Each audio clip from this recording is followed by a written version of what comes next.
আসলে রোববারও কিন্তু খুব একটা কাজ যে থাকে না এরকম নয়।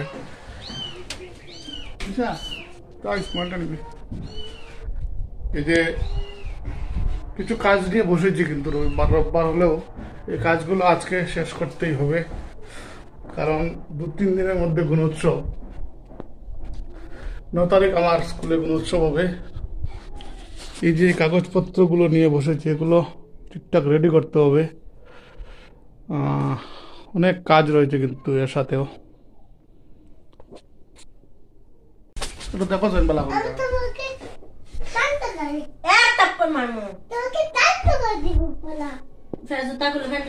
জুতা লাগিয়েছো কেন?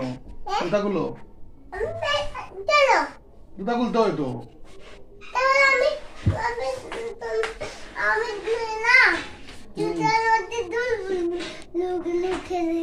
কি লুকিয়ে দেবে?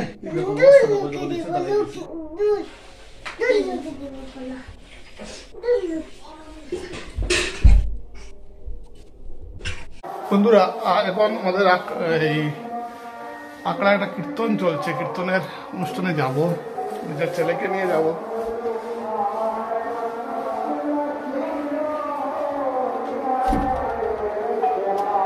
দেখি তো রেডি নাকি। পাপা চলো, হইয়ে তুমি রেডি হয়েছো নাকি? রেডি নাকি তুমি? চলো চলো, যাবে না কীর্তনে? চলো চলো চলো, আমরা হেঁটে হেঁটে আসবো। ওই যে গান চলছে যে, গান চলছে যে, যাবো তো আমরা। হ্যাঁ চলো চলো চলো চলো, আমরা ঘুরতে যাবো। চলো চলো চলো, তাড়াতাড়ি তাড়াতাড়ি চলো, তাড়াতাড়ি চলো। হেঁটে হেঁটে আস্তে আস্তে হাঁটো, আস্তে আস্তে হাঁটো বাবা, দৌড়াবে না বাবা, দৌড়াবে না বাবা।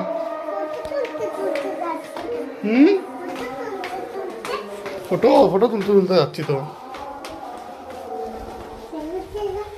চলো চলো চলো চলো চলো চলো চলো, কাকাইকে বলো, কাকাই আমরা যাচ্ছি। কাকাইকে রক্ষা করে আসো।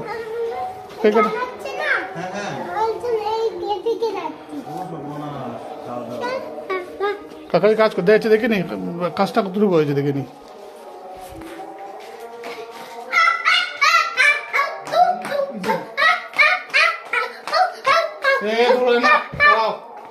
চলো চলো চলো চলো চলো চলো বাবা, চলো। জোড়ায় না, তুমি চটি লাগিয়েছো নাকি?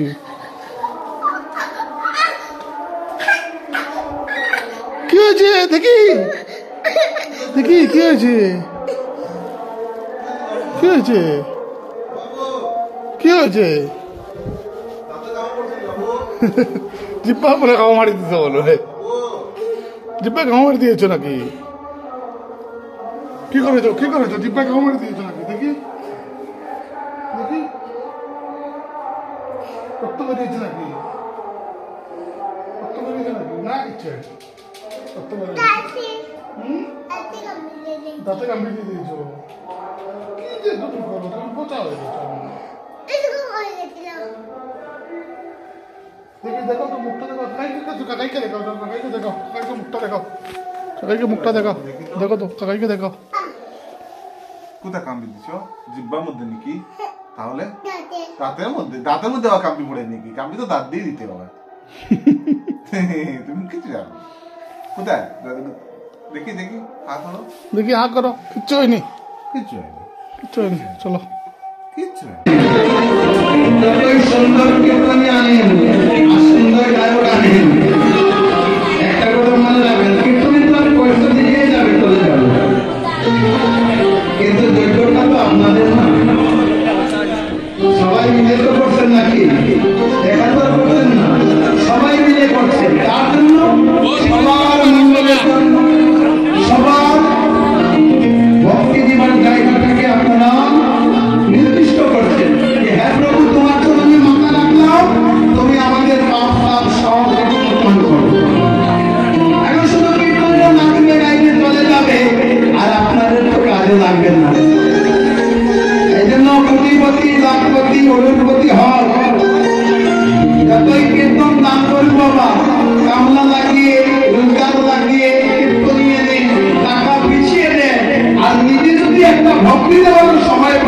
ঠাকুরকে, তাহলে ওই কীর্তন কোনোদিন মোচন হবে না। এটাই হরিব। লাখ লাখ টাকা খরচ করলাম, কীর্তনের জন্য কীর্তনে আনলাম, পুরোহিত আনলাম, দেওগুড়ি আনলাম, অনুধ্বনি দেওয়ার জন্য মেয়ে ছেলে আনলাম, প্রসাদ বানানোর জন্য ব্রাহ্মণ আনলাম, হাজার হাজার অনুষ্ঠান আনলাম।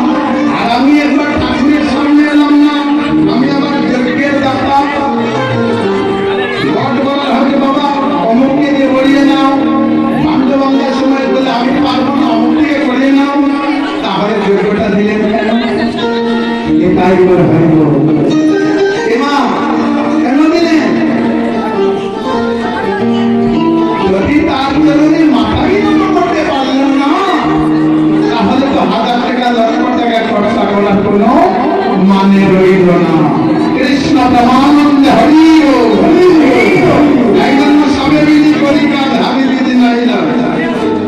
সবার কাজ সবাইকে এক মনে করতে হবে, তবে প্রভুর কৃপা হবে। হ্যাঁ, বিনা প্রেম সে নাহি মিলে নন্দলাল। ভক্তি ছাড়া ভগবানকে কেউ কোনোদিন পায়নি, আর জীবনেও পাবে না। বিনা প্রেম সে নন্দলালকে পাওয়া যাবে না। ভক্তি লাগবে, পূর্বজন্মের স্বীকৃতি লাগবে, বহু ভাগ্যের বলে বৈষ্ণব রাশিয়া মিলে তাই হবে নাম কীর্তন। একদিন ভাগ্যে নয়, অধিবাসীর পদে বলা আছে। এই যে আপনারা সবাই মিলে আত্মনিবেদন করলেন না, আমার প্রভুর বসার জায়গাটা ঠিক হয়ে গেলে আর কিছু লাগবে না। এই 3টা দিন আপনারা গৌরকে হৃদয়ে রাখবেন। বাড়িতে গিয়ে আন কথা বাজে কথা বেশি বলবে না, হরি কথা বোধনে রাখবে, অন্যায় অবিচার করবে না, মিথ্যাচার করবে না, শুদ্ধাচারে রাখবে।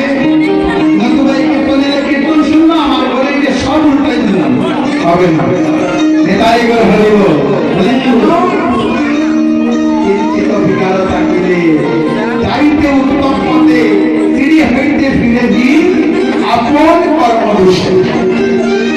কর্মের দোষের জন্য মানুষ মরে, দুঃখ পায়, কষ্ট পায়, আর ভগবানকে দোষারোপ করে, হে প্রভু তুমি কি আমার দুঃখ দেখো? ভগবান কি বলবে? উনি তো কর্মের ফল দাতা।